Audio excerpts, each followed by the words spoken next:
eras, and they missed our fun banter from before, but whatever, we can Oh joke boy. it. Okay. So, Daud, are you from around like Massachusetts? I have lived in Massachusetts for a decade now, so I've been here for a while. But well, I'll save my backstory of where I grew up True, true. I'm for jumping into the yeah. it. But I've I moved from Ohio, so Oh wow. That's funny. Everyone else is doing the opposite. Everyone else is like going to Ohio now for the past few years. well, I don't know. I've always been drawn to the Boston area, so I moved out there as soon as I got the chance. Oh, that's awesome. I love that. I feel like you just have to do it. I'm actually going to be moving to Florida soon, and I'm just Okay. yeah. I mean, not permanently. It's not someplace I think I want to be forever, but I've always wanted to be someplace like sunny in summertime, and I'm going to be doing that in a while. A little cheaper. I got plenty of sun in my childhood. Not in Ohio, but I actually spent more of my childhood in Saudi Arabia. Oh wow. So I don't need any more sun. You've had enough, I'm sure. That's so interesting. How long did you live there? I guess it was like 16 years. Wow. So was it just a part of your childhood, or were you born there and lived there until you were 16? So I was born in the US, but I was 4 years old when we moved to Saudi Arabia. Oh wow. So I lived there until high school. That's wild. Do you feel like it was a good experience? Do you feel like, I don't know what I'm trying to ask, is just like getting overall, like seeing different cultures and being able to like travel at a young age? Do you feel like that was Yeah, it's a big part of well, the term that I came across that I learned what this is called is a third culture kid. mm, Um, so I was my mother's American and my father's Saudi. He was studying abroad, getting his master's degree when my parents met, and then they took me when I was 4 and over to Saudi Arabia. So I already spoke English as my first language, and I had grown up partially or a few years in America. Then I got a big culture shift as I went to Saudi Arabia and mm, grew up around my father's culture. But I went to English speaking schools there.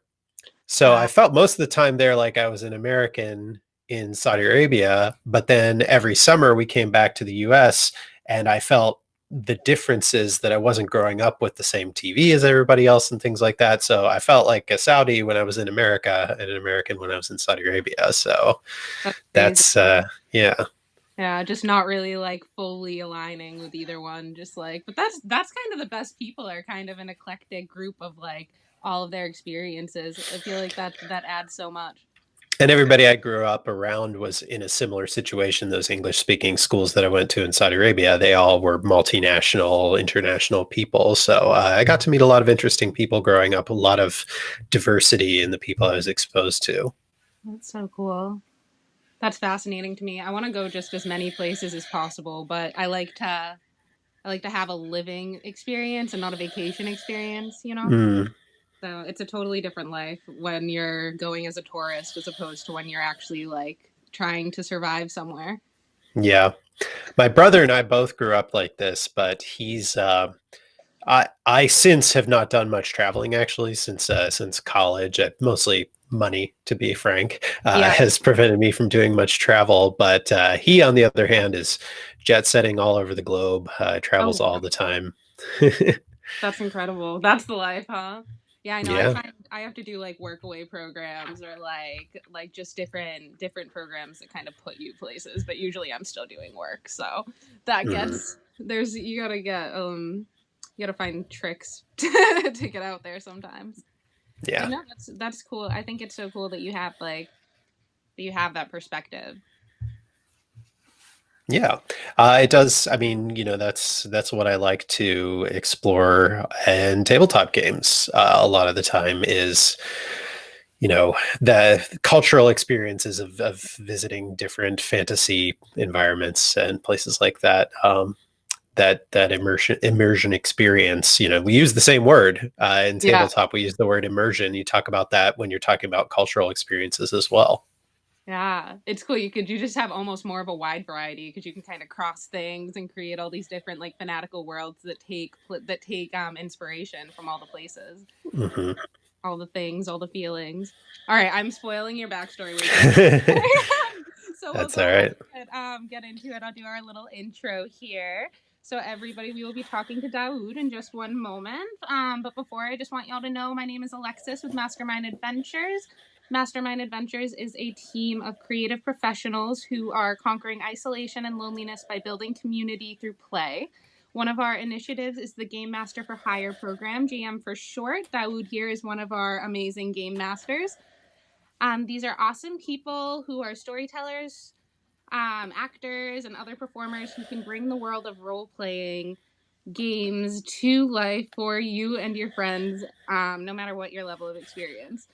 So, air shortage there for a second. Everybody, I give to you Daud Alzayer. Hi, everyone. Hey, Daud. So, how are you doing, Daud? Doing great. It's a little cold in here right now, so I'm wearing such a cozy outfit. But yeah, it's a nice day in December. Can you Yes, believe it's December already? yeah, I think we got there. Somehow we got here. Do you want to give us a little bit of your origin story, Daud? I know we got into it a Uh, bit, but go ahead and give us the full version. Yeah, well, so not to totally rehash it, but my parents were from different countries, so I had the experience of growing up overseas, having one foot in two different cultures, um, and that kind of set the tone for me being interested in people's stories. And also, while living in Saudi Arabia, that's when I got involved with acting. When I was still pretty young, I was actually on Saudi television as an actor in a kids' TV show called Children's Choice, which was pretty popular at the time back in the 90s. It was popular in Saudi Arabia, especially because in those days, in the early 90s, there were basically only two channels you could watch on TV in Saudi Arabia. So, Wow, uh, you were a so there 90s wasn't so TV much. star. I guess you could say that. Yeah, yeah. I used to get recognized in public, and it was yeah. It's in my blood too, I should say. Actually, my dad was also, though he was professionally through most of my life, he was primarily a art professor. So arts are all around me. My mother's also an art teacher. Uh, but my dad was also formerly, in his younger years, a bit of a Arabic soap opera actor. So Oh, yeah. So did he like? Did he get like really dramatic around the household? Did he take that? uh, I mean, we're all pretty dramatic, so it didn't seem strange to me. Good. Yeah. But yeah, so I got interested in acting and performing. I did my formal education in music performance as a singer. I sing opera. Um, but then I also got into another interesting field, which was working in museums as a historical character interpreter. So it's actually role playing historical characters as an educational exercise.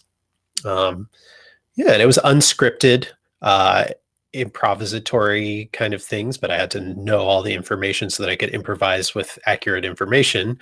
Uh, but it was while I was in the middle of doing that that I first got into playing role playing games. Officially, there had always been an interest.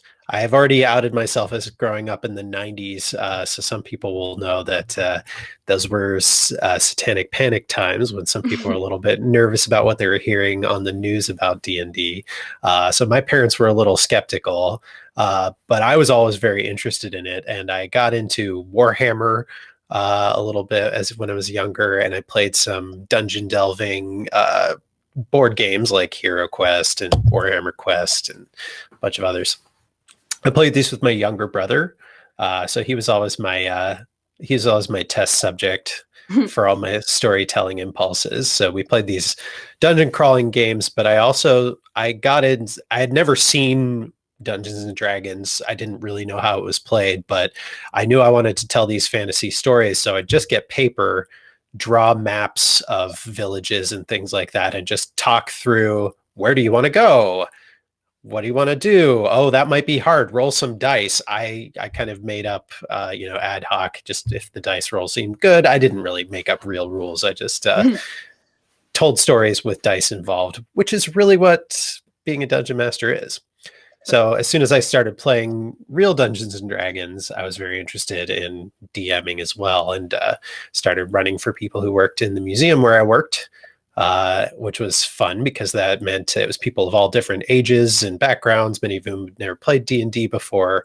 So some of my first experiences running Dungeons and Dragons were with beginners or people who knew a lot about it already. So I had a real mix from the beginning, which makes me comfortable working with all kinds of people.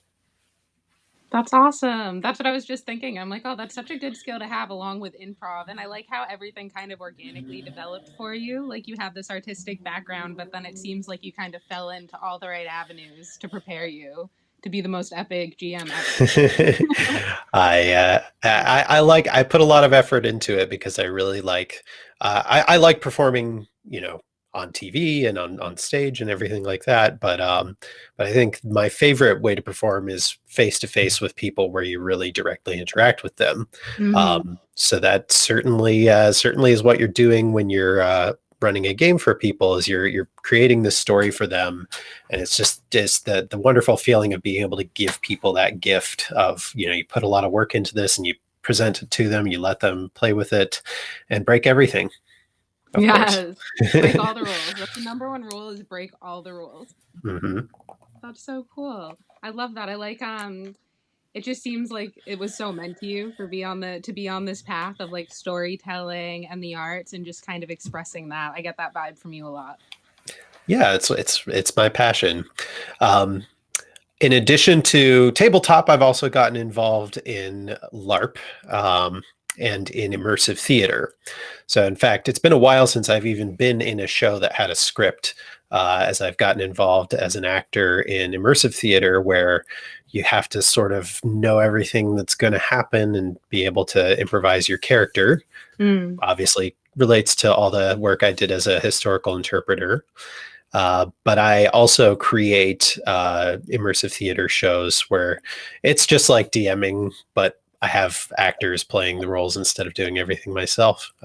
So, yeah, I'm just interested in giving people adventures and stories. I love that. That leads us right into my next question, which is, what would your personal mission with Masterminds be? Which obviously has a lot to do with storytelling and just creating these epic adventures. But if you want to get a little more into that. Yeah, I like. I don't like to.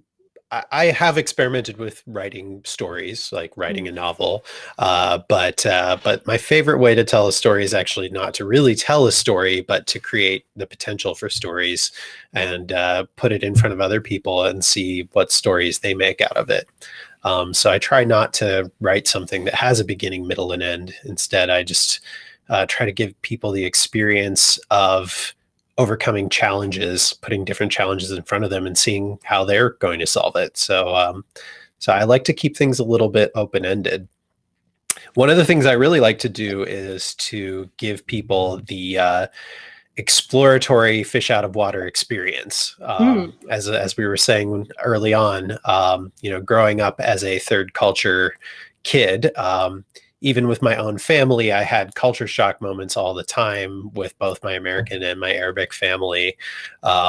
Just kind of finding out what I need to do. It can be scary at times, but it's always a fascinating thing to experience those situations where you have to explore, you have to find out what needs to be done.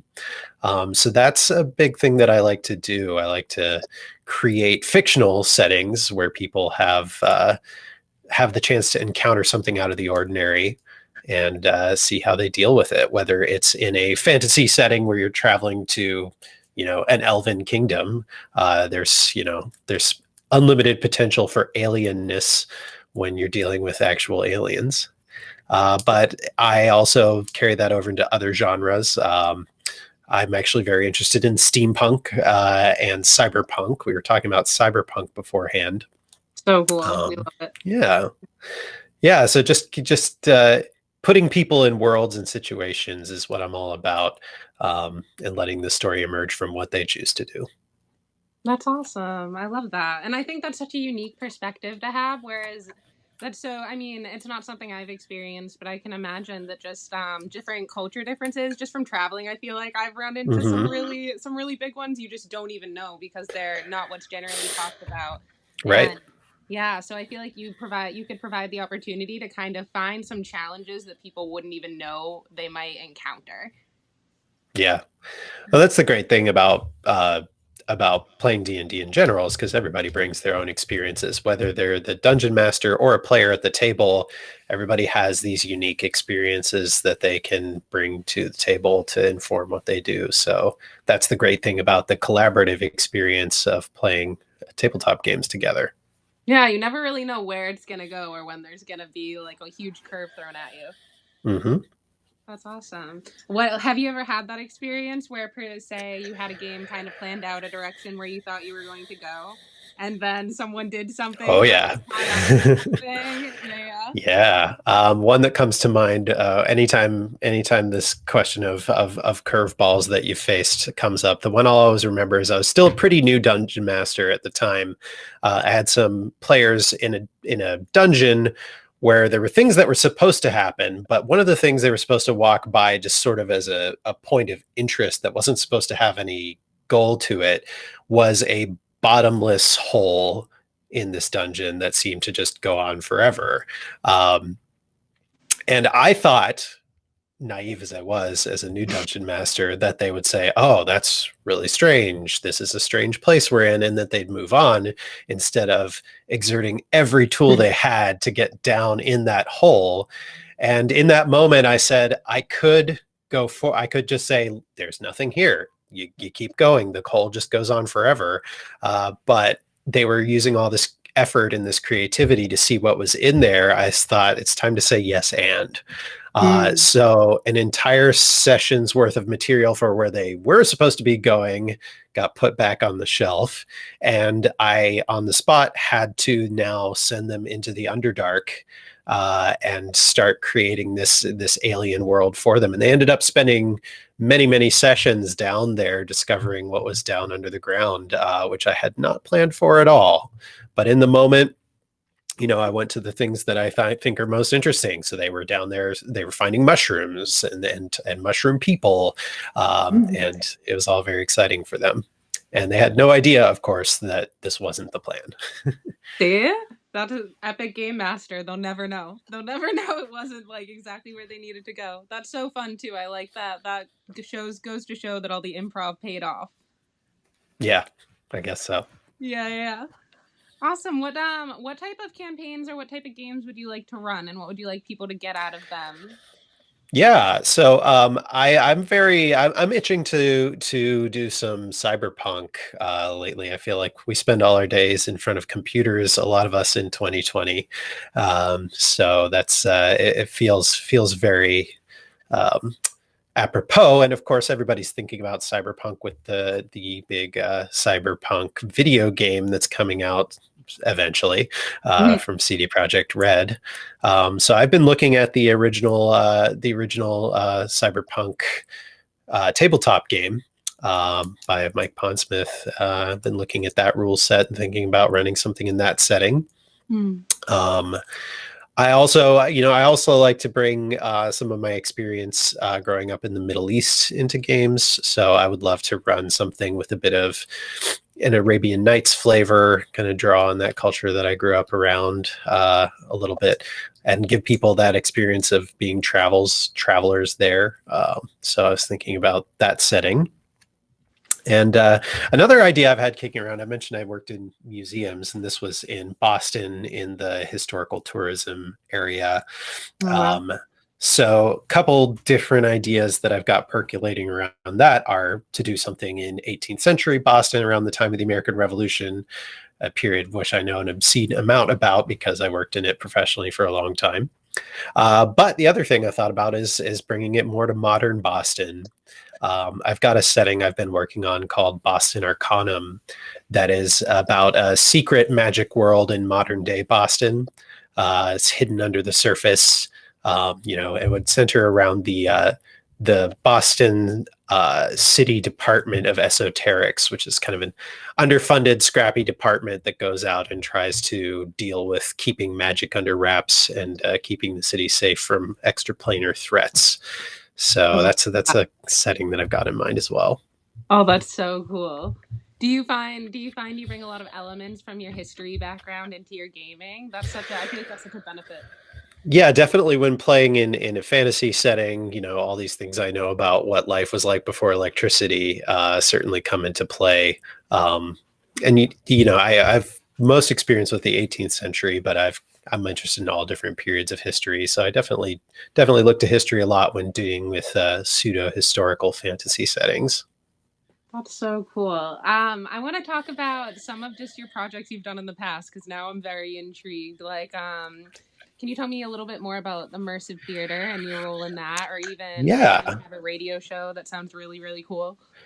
Yeah, I'll highlight a couple projects. So, Okay. speaking of using history, my first experience with designing immersive theater was while I was still working at a museum. I used the costumed interpreters at the museum, who I was the manager of, as NPCs in a game. So I created a game around the 18th century Stamp Act riots, where players would go out into the city of Boston, find people who are in costume, solve puzzles, help them organize a protest, and then actually carry that protest out in the streets of modern Boston. So we had a crowd of 100 people with 18th century protest signs marching through the streets and forcing a British official to resign. That's so funny. How many people stopped you and were like, "What's going on? What do we need to know?" It's funny because I actually did this program a couple separate years. In the first year, we spread it out a lot more. The second year, we tightened it in so it was closer to the historic buildings. The first year when we spread it out, it was interesting how much fuss it did cause the first time, because if you see somebody in a tricorn hat next to the old State House or Faneuil Hall, nobody looks twice. It's not strange. It's an everyday occurrence. But you just go a block further in the direction of Downtown Crossing, where there's shopping malls and things. Then everybody is going, what's going on here? So it was interesting. I got to be one of the actors in that year. So Yeah. I had those interactions myself of people coming up, trying to figure out what was going on. And because it's the easiest way to deal with it, I just stayed in character, and they had these confusing conversations with a man from the 18th century. That's so cool. It is funny what you say. Like, I think it's such an interesting aspect of psychology, how it's so environment based. Like, if you're in one area, this is totally normal, then you take it somewhere else. That's why you just can't care and just be weird. That's true. So that was one game that I did. Speaking of cyberpunk, last year I did a show called Join the Resistance, which was a cyberpunk show played in a microbrewery, which had a back room that we were using for our event. So people would come in, they'd have to talk to somebody who was in a cyberpunk like bodyguard outfit, give them the password, get into the back room where they would help the resistance hack the government's servers. They would go out on missions to hang like radar scramblers on machinery and things like that. And it was all in the middle of this kind of rundown industrial area, because that's where breweries are. So it was the perfect atmosphere. It happened to drizzle lightly all day that day. So everything was atmospheric and perfect. I love when it works out like that. Yeah. Come together. It makes me look really good because it looks like I somehow manipulated the weather for my show. So like I planned it all. Exactly. Yeah. And then speaking of radio shows, I'm currently in a Friends show. So I wasn't the designer of this one, but I'm one of the actors in a show called Club Drosselmeyer, which is a 1940s World War II spin on the Nutcracker. I love that. So this is actually, originally, this was a show that's been done annually for several years in Boston at an actual club. And they dress up the club to look like a 1940s jazz club. They have a huge swing dance community shows up to this, and they all period. So a story going on, puzzles relating to Project Nutcracker, a robot developed by Drosselmeyer's Industries. And so Club Drosselmeyer is the owner of the club as well as a roboticist. And there's every year is actually a different show, so it's an anthology show. So it's always kind of around the Nutcracker, and there's performances to the music of the Nutcracker rewritten as swing music. How fun. But there's a lot of puzzle solving, interacting with characters, and increasingly kind of a LARP element too, where you can kind of get around solving some of these puzzles if you can talk your way past characters and do some role playing. This year, we can't have a 1940s swing club. So the ingenious director of this show has actually reconfigured the Drosselmeyer universe to be a radio show now, where you will order a box that comes in the mail, and you get all these props that relate to puzzles, and you listen to a radio show. It's not actually on the radio. It'll be on your computer, and it's actually instanced, so it responds to what you're doing. So the radio is playing, and you don't press any buttons on your computer. The director is very keen on getting people off their screens a little bit. So you call characters on the phone.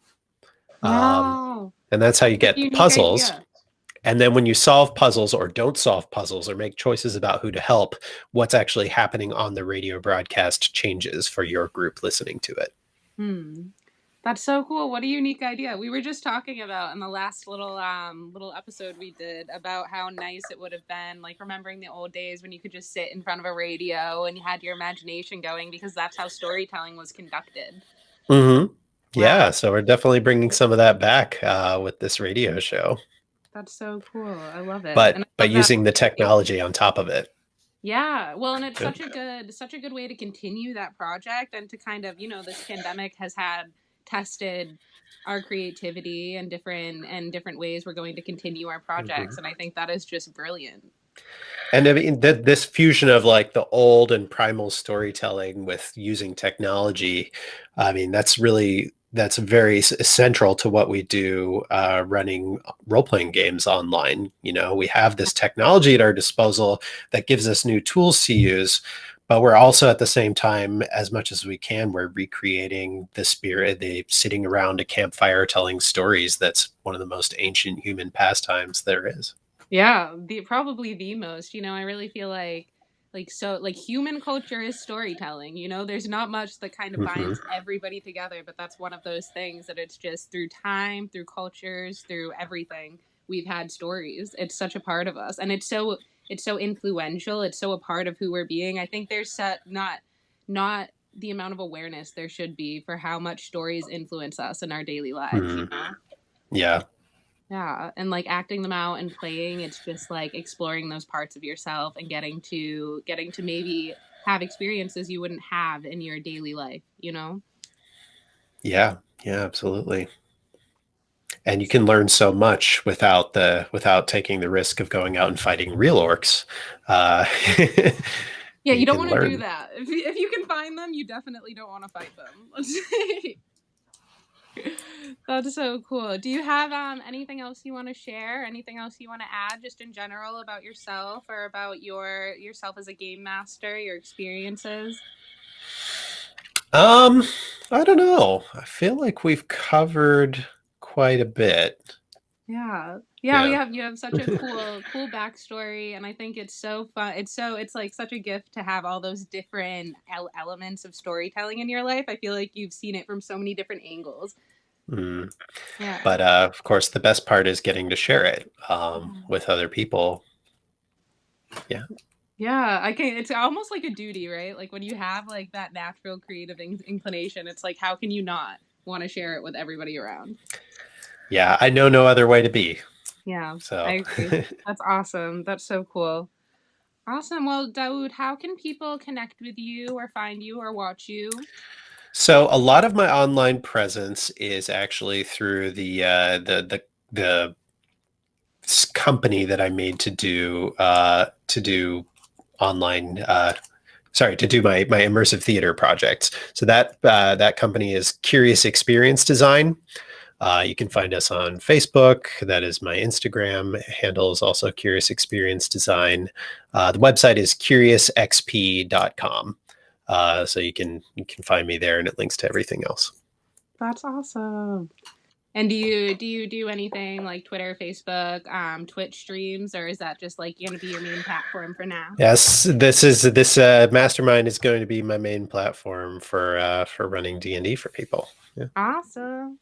All right, and you can find Daud and connect with him through Masterminds at mastermindadventures.com, and you'll be able to learn more about him there, how you can connect, and start playing some epic games real soon. All right. Yay! Thank you so much, Daud. I had so much fun talking to you. I think it's just like everyone in this team brings such different elements to and experiences and ways they like to run games, and I think you definitely have something. You have something that's going to offer something unique.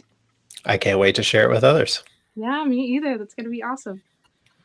All right, everybody, thank you so much for watching. We're going to be doing these Get to Know Our GM live videos every Tuesday and Thursday. Until then, I hope you have enjoyed our conversation with Daud Alzayer today. And thank you so much for being on, Daud. And thank you so much for just being an epic game master. Thanks for having me. Thank you. All right, bye, everybody. See you next week.